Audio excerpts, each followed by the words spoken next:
तो दोस्तों यहाँ पे एक क्वेश्चन देख रहे हैं, विज्ञान का है और विद्युत धारा का तापीय प्रभाव इस चैप्टर से है। देखते हैं प्रश्न में क्या है कि एक बर्तन में 100 ग्राम जल 10 डिग्री सेल्सियस पर रखा है।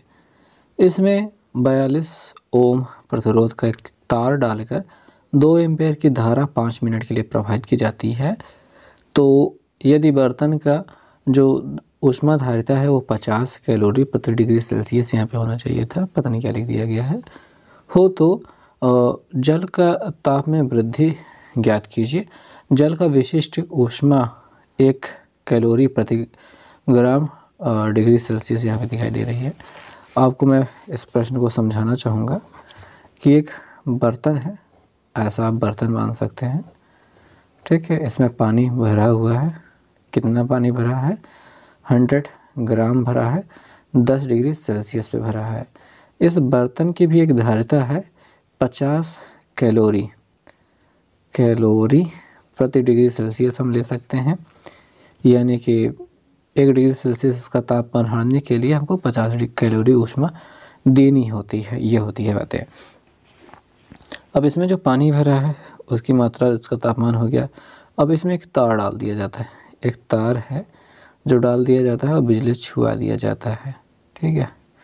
बिजली से छुआ दिया जाता है जिसकी वजह से इसमें विद्युत ऊष्मीय प्रभाव उत्पन्न होने लगता है और पानी को गर्म करने लगता है। तो पानी का ताप कितना बढ़ेगा, यही हमको इसमें गणना करनी है। तो प्रश्न में आपको जो जो चीज़ें दी गई हैं वो लिख लेंगे, ठीक है। तो देखते हैं। तो यहाँ पे लिखते हैं हम कि जो जल है, जल का जो द्रव्यमान है वो कितना है। हम m बराबर लिखेंगे 100 ग्राम और यहाँ पे जल का तापमान जो 110 डिग्री सेल्सियस है वो कोई काम का नहीं होगा, क्योंकि यहाँ पे ताप वृद्धि पूछ रहा है। अंतिम ताप पूछता तो हम यहाँ पे 10 में उसको जोड़ते, लेकिन अभी कोई काम का नहीं है। यहाँ पे जो तार का प्रतिरोध है, तार का प्रतिरोध R बराबर है 42 ओम।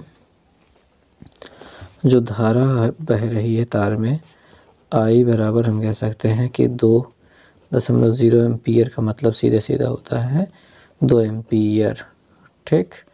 और 5 मिनट तक जो हमारे पास समय दिया गया है t बराबर, वो कहा गया है कि 5 मिनट है।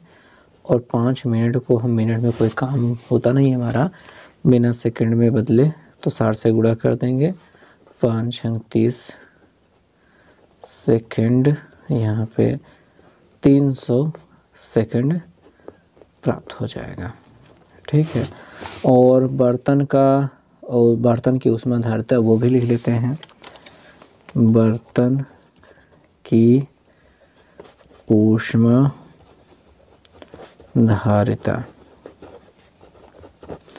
वो है भैया कितना, 50 कैलोरी।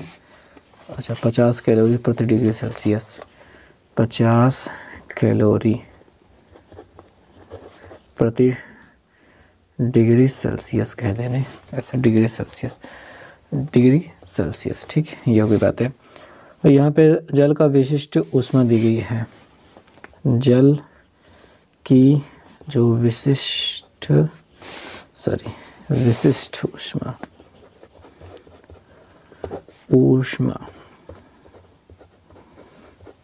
ऊष्मा को, विशिष्ट ऊष्मा को ऐसे दिखाया जाता है 1 कैलोरी प्रति ग्राम डिग्री सेल्सियस।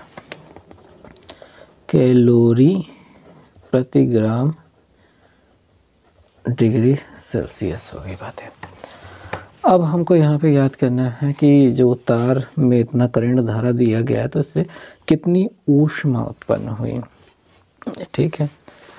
तो तार में धारा प्रवाहित करने पर, ठीक है, कितने व्यय ऊर्जा पहले निकाल लेते हैं। व्यय ऊर्जा जो होती है W बराबर I स्क्वायर RT होता है। क्या होती है? W बराबर I स्क्वायर RT।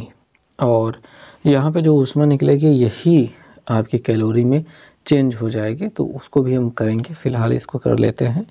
I का मान 2 एम्पीयर है, उसका स्क्वायर गुणते R का मान है 42 और समय तो 300 सेकंड हमने लिखा ही था। ये 2 दूनी 4 हो जाएगा, गुणते 42 का गुणा कर दिया जाए या फिर रहने दिया जाए, थोड़ी देर बात करते हैं। 300 हो गया, 4 3 12, 42 गुणते 1200। मुझे वैसे इतना ज़्यादा लिखना नहीं चाहिए, डायरेक्ट कर देना चाहिए।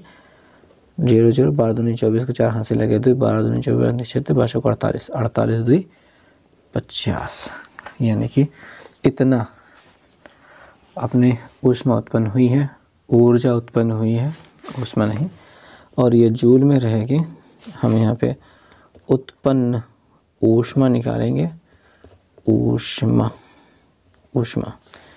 और इसमें हमने कूड़ा ही क्यों करा दिया यार, नहीं कराना था, जूल रहने दो। ऊष्मा तो ये W/4.2 होती है। W का मान जितना मिला 42 गुणते 1200 मिला था। हाँ, और यहाँ पे 4.2 से भाग करने का हो गया, दशमलव हटाया 0 बढ़ाया, 42 से 42 कट गया, 12,000 कैलोरी हो गया। ये कैलोरी ऊष्मा हो गई। और अब ये 12,000 कैलोरी की वजह से जो इसके ताप वृद्धि हुई है, मान लेते हैं इस ऊष्मा के कारण, माना इस ऊष्मा के कारण जल तथा बर्तन में डेल्टा T डिग्री सेल्सियस की ताप वृद्धि हुई, और हमको यही याद करना है। तब हमको यहाँ पे देखना होगा कि बर्तन द्वारा ली गई ऊष्मा, तो बर्तन द्वारा ली गई ऊष्मा ये कितना हो जाएगा, यह ऊष्मा धारिता गुणते ताप परिवर्तन होता है। तो ऊष्मा धारिता तो 50 कैलोरी प्रति डिग्री सेल्सियस थी, और तापमान परिवर्तन अभी तक हमने डेल्टा T लिया है, तो इतने कैलोरी की ऊष्मा यहाँ उत्पन्न सोखी जाएगी, ली जाएगी। और जल के ताप वृद्धि में ली गई ऊष्मा ये जो ऊष्मा होगी वो ms डेल्टा T से निकल जाएगी। किससे? ms delta T। m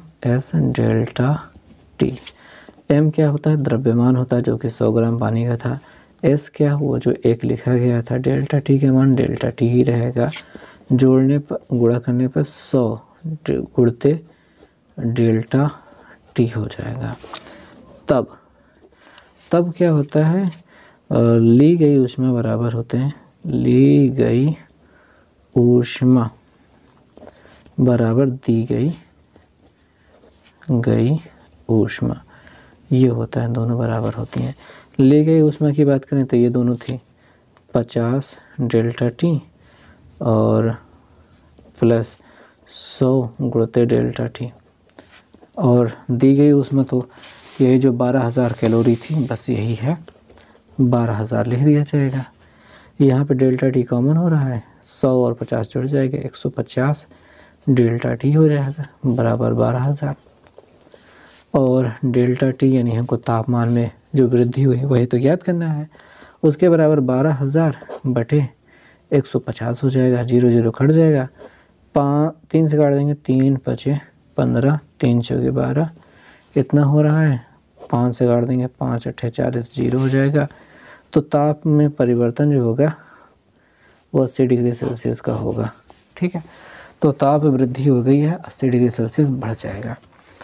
तो कितनी ताप वृद्धि हुई है आपसे पूछ रहा था, तो हो गया भैया, काम खत्म।